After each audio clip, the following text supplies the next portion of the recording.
Holler holsters were developed with the comfort of the user and his gun in mind.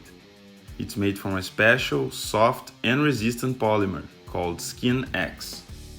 It does not hurt the user, does not damage the gun. They are ambidextrous and can be used on both the right and left sides of the body, serving both right and left-handers. The holster can be used for various models of guns, and the clip is made of a rigid polymer with steel reinforcement.